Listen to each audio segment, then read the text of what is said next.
All right, guys, welcome back to Downtown Rams. As always, I'm your host, Alexis Kraft, joined here with my co-host, Jake Ellenbogen.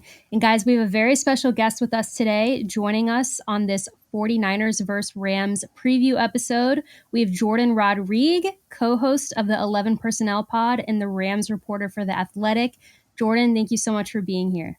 Thank you guys for having me. I was initially terrified by the mask behind Jake, and now we've talked about it, we've processed, and now we're ready to move on. So it's good. Jake has explained himself for the mask. We worked through it, and we're ready. As long as Jake, I don't look away, because the camera will zoom in on the mask. Okay, so here's the thing. If the mask moves at any point, I'm out. Okay? So if the head turns, I'm out. It's not that type of mask. You guys will never see me again. Yeah, that's fair. I'll join you in that. If I ever saw either of those masks move. That's a Spider-Man mask. Let's but still, it's an inanimate object. If it started to move, I'm out. Well, that's fair. That's fair. Yeah, we just talked about before the podcast the supernatural stuff. I can't handle it. It freaks me out. But anyways, back to 49ers Rams. Very big rivalry, division rivalry. We're very familiar with the 49ers. We played them last year, obviously in the NFC Championship. Ended up winning that game, went on to win the Super Bowl. We have met them once already this year. It did not go our way. Bitter rivalry, just between the fan base, even between the players and the teams, and especially the coaches. Jourdan, just to start this off, a little insight on that rivalry from you, and what do you think is at stake this game? Yeah, it's something that's heightened. I think it got new life last year, especially after that NFC Championship game, because really it was super one-sided before. So it was hard to, despite the animosity and the vibes were always there. But in terms of really stacking it like a rivalry, it really was hard to do unless, the Rams took one. And man, they took the big one too. So that sort of added, I think, life that this thing, I don't want to say needed, but any good rivalry needs those historic moments. And that game was so historic in so many ways. And, it's along the Halloween vibes, it was kind of more similar. I wrote this in my column at the time. It was more similar to some sort of an exorcism versus actually a game, because it was just this cathartic thing that the Rams really needed to get through, and quite literally needed to get through in order to win the championship. And so much of it felt really poetic in the moment on their end, and truly probably very bitter on the side of the 49ers. And, the way that this thing will continue, there's no love lost between these teams. The head coaches, even as well as they know each other, and the staffs as well as they know each other, the front offices as well as they know each other, there's really no love lost in terms of this thing twice a year. And, it's always going to be a fight. No, I agree with you. And I think it's been good for the league, I think, because, we see the 425 game, America's game of the week essentially is this game. So, everybody's going to get a chance to see this. And I think it shows you the league is really buying into this NFC West rivalry, especially seeing, Seattle doesn't really work in this argument because Seattle's actually looking good. But Arizona seems to have kind of fallen off a little bit early on. So, these two could be battling it out for, supremacy in the NFC West. And it's kind of funny because, you wouldn't have thought that when the 49ers won. You were thinking, okay, they're going to, rip off win after win. That's normally how it works. When they play the Rams, it's that's the energizer moment where everything gets going. And they've been kind of lackluster. Losing to the Chiefs, obviously, you got to give them a pass there to the Chiefs. But the way they lost to the Chiefs, and then they lose the week before to the Falcons, who the Rams did beat, although they started to kind of fall off the wagon towards the end.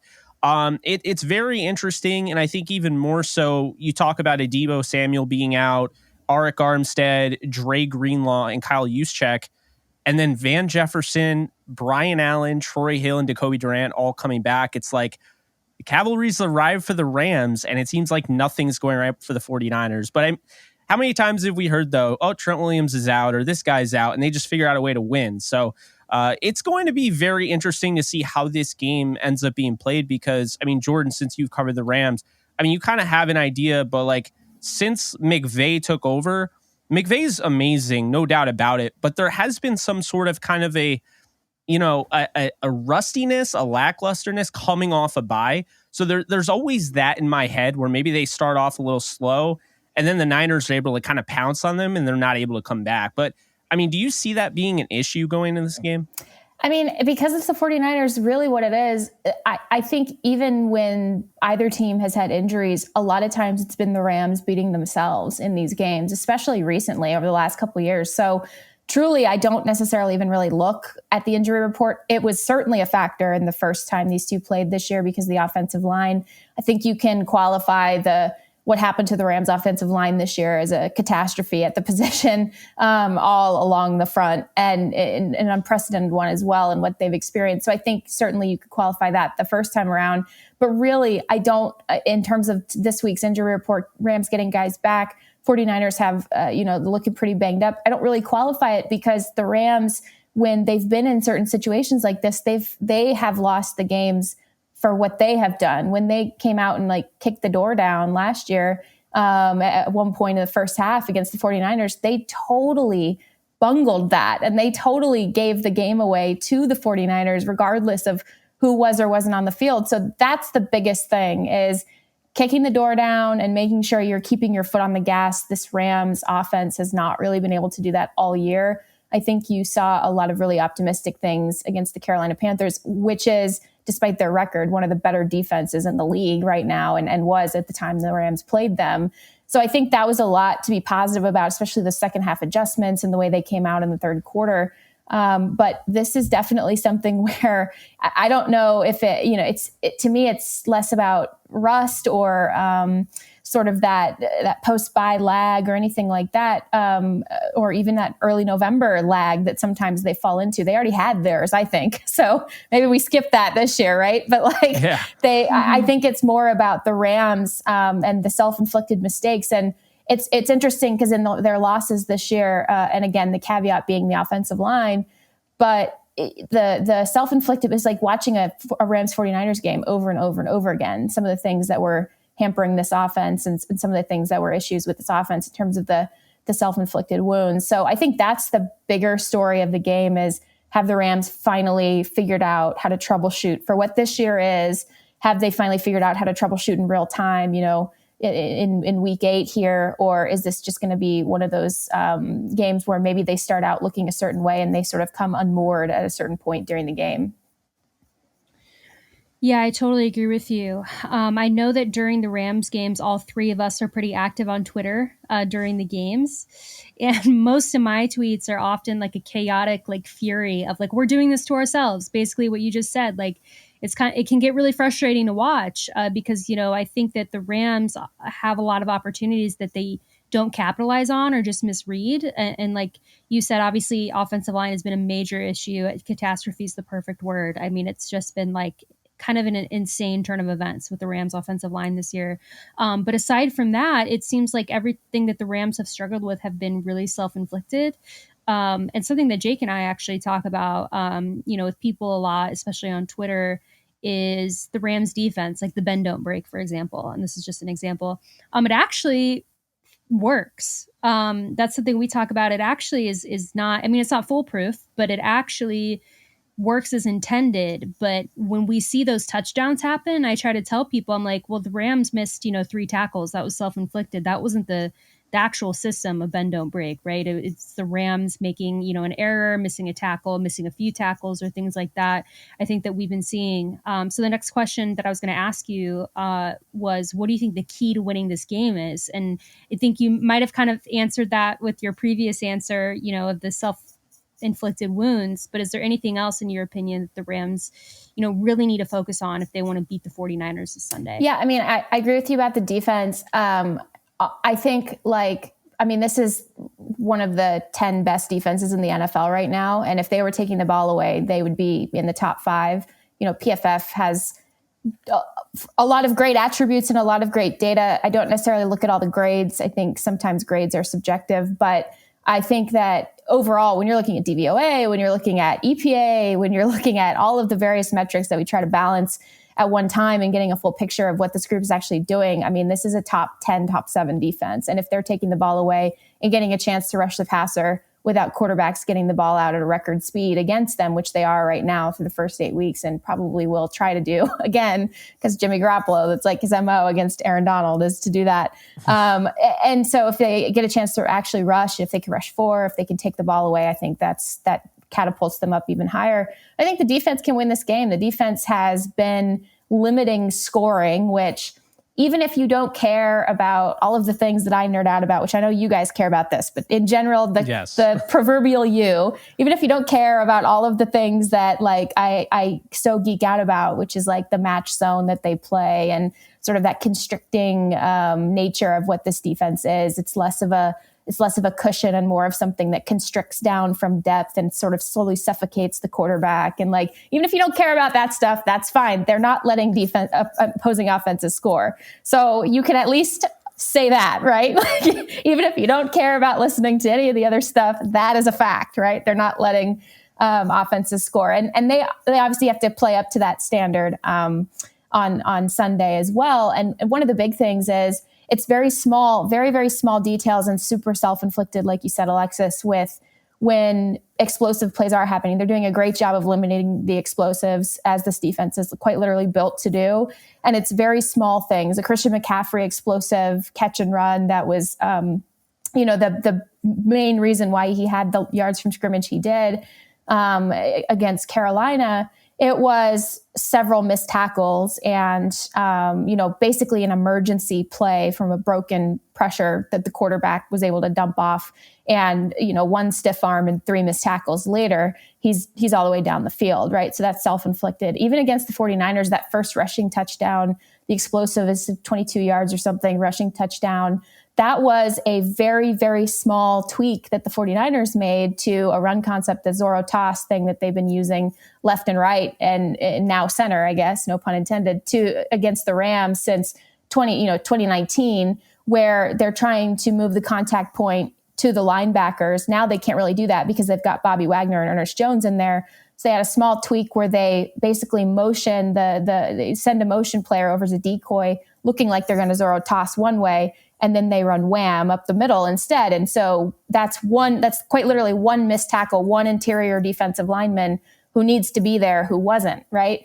And then that leads to the 22-yard explosive and a touchdown. And if, those types of things, those are super fixable. And those are things that this defense is able to, it doesn't work a second time, right? This defense is adjusting really well. So I think if they play up to their standard, and look, I'm going on one of these rants again, because again, I geek out over this stuff, but if they can play up to that standard and then maybe take the ball away, maybe once or twice during the game, they are itching to take the ball away. If they can, I think that's a huge difference maker. But again, I don't really find much to critique with this defense right now, as long as they're playing up to that standard. And it goes back to this offense cannot turn the ball over, cannot let the 49ers go ball control on the other side.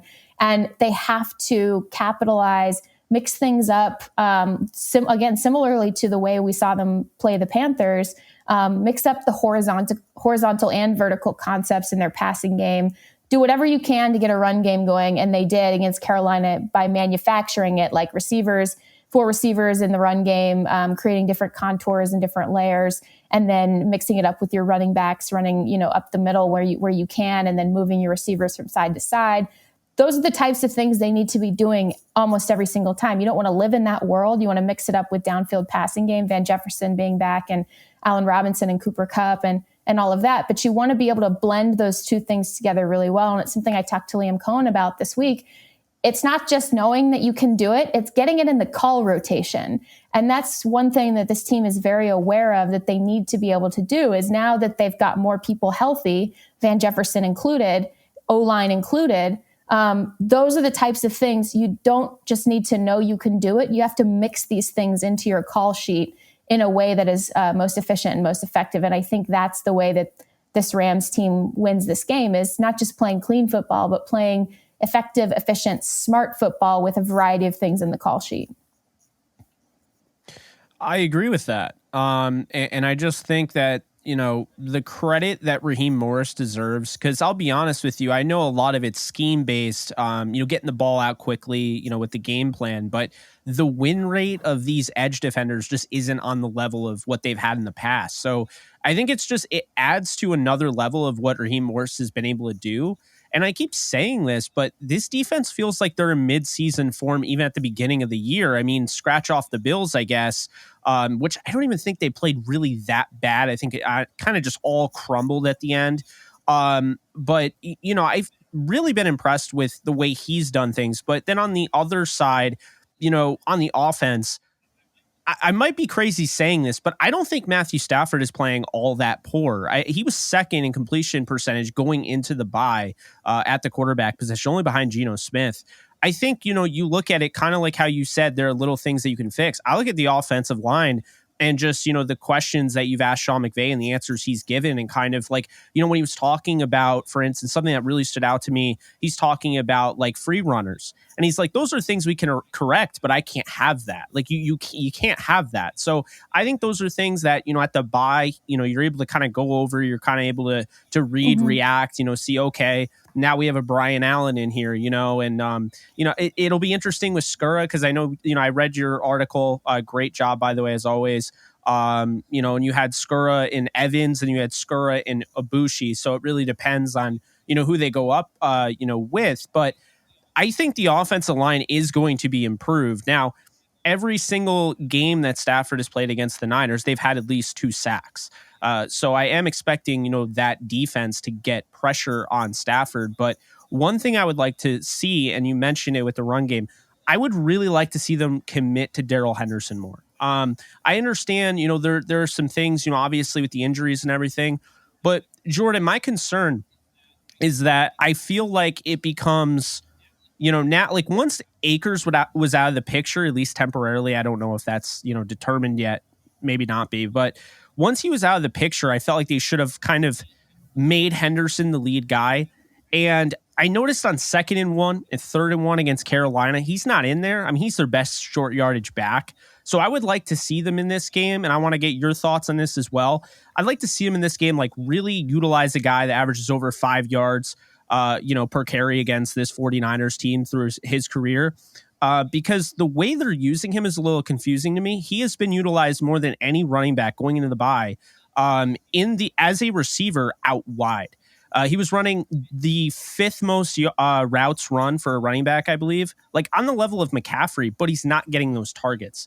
So I guess I'm just like, I'm asking you like what your thoughts are on Henderson, because obviously I don't think they look at him as like an Alvin Kamara, a Christian McCaffrey. Otherwise they wouldn't be anywhere near those names as far as targets. But I'm just curious, like, where do you see how you feel about him and how the Rams feel about Darrell Henderson? Yeah, I mean, I think if he were going to be their long-term option and their long-term, like their guy, you wouldn't have seen them experiment with committees. You wouldn't have seen them experiment with so many different things, drafting guys, including this year. And so for me, it doesn't, when you look at it sort of on paper, you're like, oh, that guy's got good yards per carry, maybe use him more. But when you look at the things that they're trying to build and do and some of the layers in that outside zone that they're running, it makes a little bit more sense, the variety that they have in their run game of, okay, well, you probably are going to try now. You don't have a guy who can do all of these things. So you're probably going to have to mix it up with a couple of guys who can do 1 or 2 of these things well. In terms of utilizing him as a route runner out of the backfield, I love when they have him in empty, actually, because it moves the nickel players. It moves the extra defensive backs. A lot of teams have found success, especially when the Rams have put in, their 3rd string center, Jeremiah Colonna, who Matthew Stafford met for the first time, in game, right? So, you're sitting there and you're like, oh, so at that point you're dialing up a lot of different looks and pressures with your DBs, especially. So if you can move your running back out wide, then you can get the defense to declare what kind of thing it's going to run or what kind of pressure it's going to do pre-snap. So it's a little bit easier on the center. It's a little bit easier on the quarterback. And Darrell is very dynamic in that regard as well. I don't think you can get him as many looks when you're being pressured the way that Matthew Stafford is being pressured. And I don't think Matthew Stafford's played poorly necessarily. Some of his clean pocket numbers, which some people will bring up as an example that he is playing poorly. I think you can't, even if you have clean pocket numbers with an offensive line where all of this is happening and a passing game that can't develop because all of this is happening to your offensive line in a timing and progression-based offense, you can't even really look at, clean pocket numbers without understanding that they're skewed by all of this chaos that's happening. And so I think that you can't really look at even anything that Matthew's doing right now without that lens over it. But in terms of the running backs themselves, this is a group that a while ago, understanding the types of things that they want to do in their run game, they sort of committed to having multiple options at running back. And there's a reason why they committed to that, whether it's the fact that, they have to keep Darryl at certain points of the year on a pitch count because they understand what the wear and tear is and what his ideal workload looks like just from a physical standpoint. And then also the dimension of what they would like to do in the run game. I mean, you even see it. They're now manufacturing a run game using double backfield sets and receivers aligned on the other side of Matthew Stafford alongside Darrell Henderson on the outside as well. They're shifting him in motion. They're moving him inside and outside. He's got to do pass pro. They're seeing a lot more sort of, I think, multiple fronts. They're seeing a lot of extra man fronts, things like that, where, you have less help as a running back in pass pro if you're doing that, especially when the center is maybe not the one who's able to call out the rushers, like you said, the free rushers. That's usually the center will do that, or the running back will do that. And if that's not working, then you maybe pull the running back who's not getting that done. So I think it's just a lot of it's chaos up front. It's been chaos up front, and it's leaked into every single thing that they've done. And I think including the running back situation where it was already going to be a committee based on just the way that this team has shifted its philosophy. And so when you've already committed to it being a committee and you've said to your running back, you only need to do X amount of things, and that's what we're going to ask of you, go be very good at those things. You can't all of a sudden then say, hey man, actually, here's an entire PhD course and new things we'd like you to learn midseason. And we're going to game plan for this opponent at the same time. It's just not humanly possible. So I think there's just a lot going on with that situation. And, it's been kind of a mess for a couple of years now. And I think that's something that I think Sean McVay would probably agree with this. I mean, he can't control the injuries and he can't control some of the situations that have been happening at running back in the first place.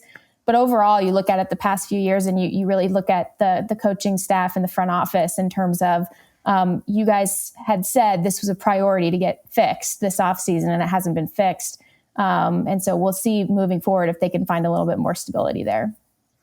Okay, so I have to ask, we're talking about the running back situation. I have to bring up Kyron Williams because, as you might know, I am a big Kyron Williams stan. I'm kind of like the unofficial ambassador for Kyron Williams. We're both from St. Louis. He went to Notre Dame. I'm a Notre Dame fan, and now he plays for my favorite NFL team. So I'm very excited about him. I've been anxiously awaiting to see him play. I feel like I've had to wait so long to see him in a Rams uniform out there running the ball. And so we talk about kind of, the struggles at the run game. And I look at Kyron, and in my opinion, he's very diverse in his skill set. And he's especially good at, I should say, pass pro. I mean, before he was even drafted, I was sending Jake videos of him bodying edge defenders in college. I just thought it was awesome. I know that you've said in the past that the main reason the Rams really, really liked him in the draft was because of pass pro. So in your opinion, what does Kyron coming back do for the Rams run game? What is that going to look like? And also, just for people listening, do you have, any timeline updates of when we might see him? Yeah, so I'll start with the timeline, probably easiest there. And I know that's the news. People don't want the lead buried on that one. But yeah, so I think, anytime in the next 2 weeks or so, I think is probably realistic for him. I saw him getting fitted for different types of support in his cleats. I saw, he's excited. He's ready to go. They're obviously going to make sure that he's healthy. He will not play Sunday, as you guys know.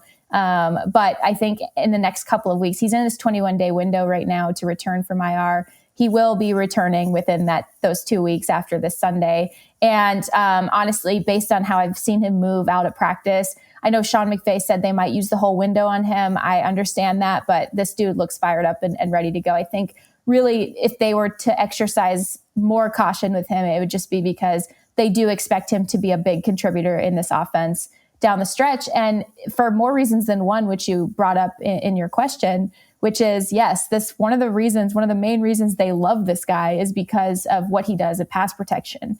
And I think there's a misconception about pass protection sometimes where you think you need a guy who's like an extension of the line. And therefore you send out maybe like, you think, oh, you need to send out like your biggest bodied running back, which now in today's modern game, and especially with some of the dynamic and versatile things they want to do in the run game, in pass pro, you need that guy to be a receiving threat, a weapon. And so you can't necessarily send out, even though he's so beloved and well-respected in the locker room and their best pass protector, I would say, hands down, you can't maybe send out Malcolm Brown for all of those reps because you need to be able to then use the running back on wheel routes. You need to be able to use him out of the backfield, some of the misdirection stuff. You got to line him up in empty, as we talked about before, and get him to get the defense to commit to him as a player and a threat. And so I think with Kyron, there doesn't seem to be a limit to what he can handle in terms of not necessarily the physical workload, but the mental workload. That's another reason why they loved him. This team, for all of the scar tissue they have at this point at running back and all of the misdirection that they've sort of brought on themselves at the position, they still traded up for this guy in the draft. And so between what he could handle in terms of the playbook and the capacity that he can contribute immediately in those phases, but also being able to be really effective in the passing game. The only thing I worry about with Kyron is the physical health and making sure that he's staying healthy. The two injuries, I would say, sort of a freak thing. The special teams, the one injury he had recently happened on special teams, and so you never want to see that happen. It's kind of more of a freak thing, obviously. So keeping him healthy is going to be the big thing. And I don't think people should look at him and think, oh, he tested slow and he can't, you don't know if he can run between the tackles. He wasn't drafted to be that type of running back. He was drafted to do a lot of complicated, layered things within the maybe non-gap power parts of what this run game is. And I think that that's really, really important context to keep in mind because they will expect a lot of him right away. And I think Sean McVay, who's probably has never won a poker game in his entire life because his face just gives him away every single time. The way that he heaped praise on Kyron in those joint practices against Cincinnati. I mean, I was there. I watched Kyron Williams taking reps with Matthew Stafford, and it was about as seamless as it gets. And it was really exciting, you could tell, for this coaching staff to see this guy come in cold to the first team offense, because at that time, Cam Akers and Darrell Henderson, they had traveled, but they were not practicing. And Kyron Williams was taking the entire workload of those first team reps with Matthew Stafford. And you could sort of feel the energy and the excitement through the coaching staff, watching what he was not only physically capable of, but what he was mentally capable of in terms of that information retention and application. They were pretty excited about that. Yeah, I'm not going to lie. When you were, you had that report on that camp, I was like, oh man, it's happening. I was getting excited. I was getting excited because Alexis, I mean, she that was her number one running back in the draft. But I was also a big fan of Kyron, and I remember we were doing our live stream during the draft, and I was like, Alexis, I think they might draft this guy. I think they're actually gonna, and you're like, I hope, but I don't know. I mean, anybody can be drafted, right? So it was when they drafted him, I don't know if you've seen it, Alexis' reaction, it was all over social, but yeah, she was very happy, to say the least. Yes, so I knew Alexis was the president of the Kyron Williams Stan Club, and I think it's well deserved too. The area connections, the school connections, and it is cool. Alexis, you brought up something earlier too that was totally cool to sort of watch unfold, which was when they traded up to get him. The draft house was separated, so the war rooms are upstairs, and a bunch of different coaches and assistants are sort of milling around on the lower level, one of the 4 levels of the house, right? And they're sort of milling around there, and that's where I was when he was drafted. And it was nobody was even really using complete sentences. They were walking around and saying the words pass pro to each other. And it was oh, okay, so you guys like this guy in pass pro? Okay, got it. Yeah. So it was a cool thing, and definitely telling of sort of things to come for sure. Yeah, if anyone listening wants to look at Kyron Williams highlights on YouTube, I think there's videos specifically for him just blocking that you can look That's a up. good I'm pretty sign. sure, and just watch Kyron Williams in Pass Pro and yeah, unreal. But Jourdan, just to kind of like wrap this episode up, we do like to give some predictions, just for the game. I don't think we're keeping score anymore. I think we've been off Jake a little. Jake did call the blocked punt though. Oh, that was game. freaking Wow. awesome. Yes, Yeah. I called the block punt. I don't even know why. I don't. Yeah, so that I was did not cool. bet on it though, so it's not like I won anything. Should have done out of it. But That's true. But Jourdan, we'll start with you. Just do you have any play predictions for this game, or I should say a score prediction for this rivalry game against the 49ers? Yeah, I'll start with the score. I know that it's just my personality. I'm a silver linings person. So I think if I'm looking at it, to me, being there this week at the facilities, this was the best week of practice I think the Rams have had since the year started, frankly. The vibes were really good. Everyone felt, it felt very not comfortable, but sort of there was some urgency, but there was also a collectedness about the group. They sort of understood, okay, our real season, we have to make the most of every single week from now on. And I think the rest did them some good, and getting players back gave them a little bit of a jolt. Van Jefferson is so beloved in that locker room, and having him back really brought, I think, a spark, because people forget when you're on IR, you can't actually be around the team at all, really. You can sort of go change and, be in the locker room for that time, but you can't really be there with your teammates. You can't be out on the field. You can't, there are specific rules. You're getting treatment, all that kind of stuff. So I think having him back, Brian Allen, brings a certain energy back to the group as well. And so definitely you felt that as well. And there's some funny quotes floating around the internet right now from Sean McVay's press conference today. And yeah, so just to get to the score, just because I'm a silver linings person, I think the Rams might take this one 24-21. And I think that it'll be crazy, messy game probably in certain parts, but I do think that this is a game where they understand that this is a really pivotal, crucial moment in their season. I'm not saying that if they lose, their season is over, but if they lose, so many things are a ripple effect in that case, including some of the things they may or may not do ahead of the trade deadline. And I especially think that they understand the relevance and importance of that. As a team that is pretty simpatico locked in between the coaching staff and the front office, I think they realize that. And I think they also understand, the sledding gets really tough and really, really, you need almost universal intervention if you drop two regular season games to these guys. So I think they understand that too. So there's a little bit of that urgency. In terms of play predictions, it's again, it's so close to happening. I swear to God, it's going to happen at one point.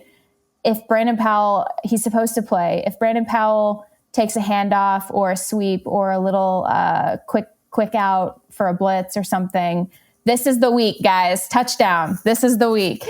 It will finally happen. It's so close. If not for a couple inches of turf, he would be in the end zone by now. But it's got to happen. This dude's probably one of the most fired up individuals I've ever met out there, and they love him in the huddle. So it's got to happen this week.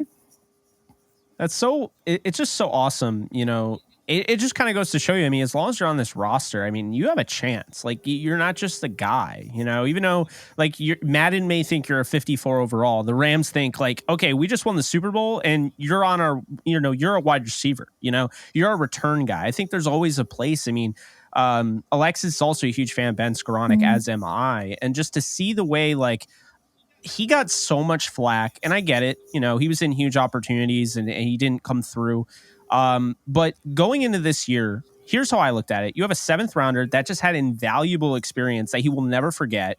And now will know how to respond when he's in those moments. And I think we're already seeing that. And it kind of gets me giddy because they can use him as a fullback. They can, if OBJ does come back, they have OBJ, they have Allen Robinson, they have Cooper Kupp, they have Van Jefferson, they have Ben Skoranek.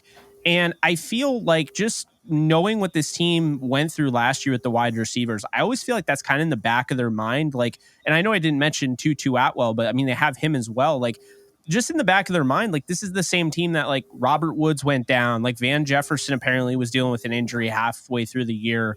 They had to have all sorts of kind of shakeups and everything. So I feel like it's almost like when you've been in those positions, it almost makes you stronger for the next time you face them. And this is why I kind of believe that, even like at the deadline, like I think they're going to make a move for a pass rusher. And I think maybe they might make one for a receiver. My odds, if they make one for a receiver, it's KJ Hamler from the Broncos.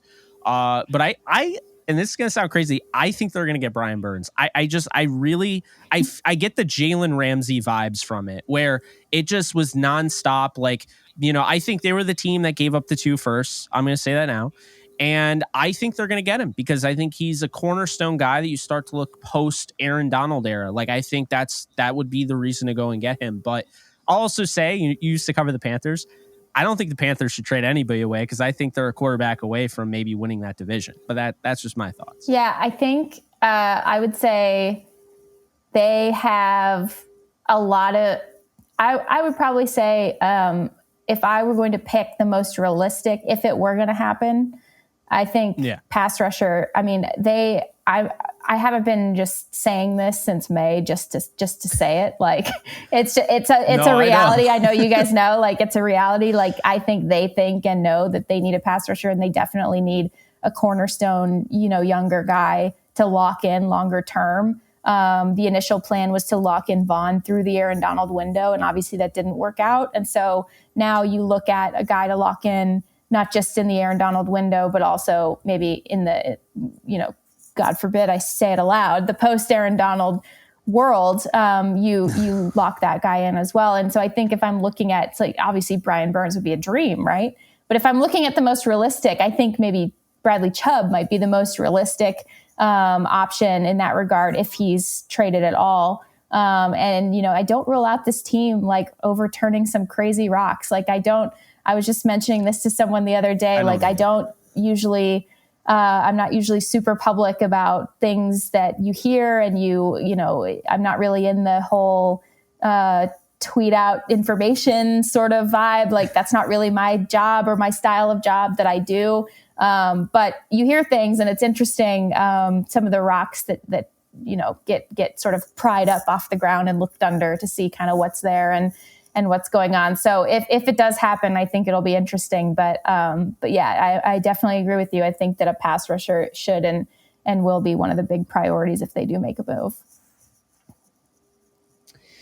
I do too. I definitely think, my opinion is I think the Rams are going to do something. I'm not quite sure what. Sometimes we don't know. I do think they are going to make a trade. I would kind of bank on an edge rusher. I would like to see them maybe do someone at offensive line. I don't know if that's something they're looking at or not, but, I certainly wouldn't be upset if the Rams did go out and grab, an offensive line starter. But Jordan, for the game prediction, mine is similar to yours in the sense that I do have the Rams winning.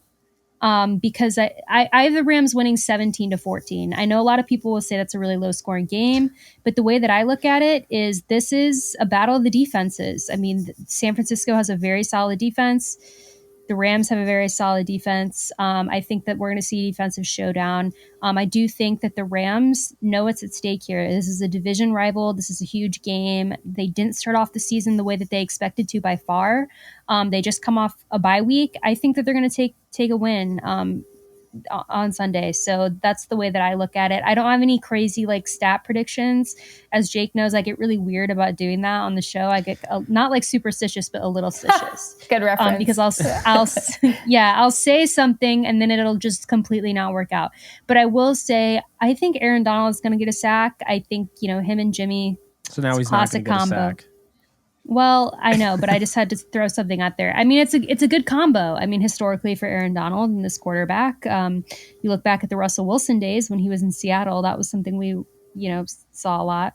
But yeah, so that's my prediction for the game. I know it's only one, but Jake, I don't know if you mentioned your score prediction earlier. No, I didn't because I'm an idiot. Yeah. We got Jordan on and I'm going crazy here. No, I have 27-24 Rams. I think that when you look at both these teams, I think either one of these teams can win any given time they face each other. But especially this week, I think it's a significant, thing with Debo being out. If you go back and you look at that first game this year, without Debo Samuel, I don't know if they win that game. I know it sounds crazy because they lost 24-9, but really it was a one possession game and Stafford threw a pick six. I felt like they were in it. They were still able to move the ball despite the fact that Stafford was pressured 45% of his dropbacks or something like that. But I feel like that's going to be a significant loss. And I've been saying it. I think Van Jefferson is underrated by this fan base. I've been watching him. I remember watching him at the Senior Bowl when I went and covered at the Senior Bowl. And I'm watching him. I'm watching Devin Duvernay and Denzel Mims. And there was no difference between the speed. He was on that level. They both ran a 4.3. And he was actually timed as the fastest guy with the zebra score at the Senior Bowl. So the whole offseason, I'm told that we need a deep threat. Go out and get Deshaun Jackson. I'm like, you got one. Van Jefferson is that deep threat. And, when you have Allen Robinson and Cooper Kupp and all the weapons they have and the emergence of Tyler Higbee, who really looks like the best I think he's ever looked with the Rams, I think that is going to be the Energizer Bunny for this offense. Now, it'll happen at the same time Brian Allen just got inserted back in the offensive line, coming off a bye. So it'll be like kind of the perfect storm, if you will. But I really do think that Van Jefferson is underrated. And in his second season, he had over 800 yards. He hasn't let a sound out about this guy taking his targets or this guy taking his targets. I feel like he just fits the mold of a Rams receiver and what Sean McVay wants so much. I think they've missed him. And I mean, I'll be honest, I kind of get the vibe that he was probably ready to go before the bye and they really just needed that roster spot. I think you might have talked about that, Jordan. I've heard that multiple times from other people as well. So I'm going to assume that's the case. And that's why I don't think he's going to be rusty coming off this bye. I think he's exactly what the Rams needed. And they have a guy that can throw the deep ball. I think we might see a Van Jefferson deep ball touchdown in this one. And I think just adding him to the offense is going to be huge, and it's going to get everything back on track. I could be wrong, but that's how I see it, 27-24 Rams. All right, so that is going to do it for episode 468. I'm Jake Ellenbogen, Alexis Kraft, and we want to give a special thank you for your time. Jourdan Rodrigue, you've been incredible. We appreciate you. We're big fans of you, and I know we don't just speak by ourselves on that. The whole fan base is lucky to have you. So thank you so much for coming on. Thank you guys so much. I am speaking to you and the scary masks behind you. Although, as you mentioned, Spider-Man, not scary. But yes. Definitely hope you guys have a happy Halloween. Hope you guys enjoy the Sunday. Thank you for having me on. It's a blast talking ball with you guys, as usual. Happy to help out with whatever you need. And I'll talk to you guys next time. If you haven't joined Prize Picks yet, you need to do it this season. Prize Picks allows you to pick up to 5 player props, and it gives you the option to 10x your winnings. Look at this right now. Tom Brady right now, for a limited time only, is a free square, because unless he gets hurt, he is going to be getting that 0.5. I'm going to select Tom Brady. I'm going to select Josh Allen going 275.5. Matthew Stafford going 265.5. We'll just throw Lamar Jackson in here, and let's just throw Justin Fields gets more than 191.5. So what you do here, you put more or less if you believe, Lamar Jackson gets less than that. And there you go, 10x your winnings if this pays out. You will actually get paid out even if you only hit 3 of them. You'll get 0.4 times your money back. You'll get 2 times. You'll double your money if you get at least 4 out of 5. Deposit today by using our promo code DTRAMS, and you'll get up to a $100 bonus match.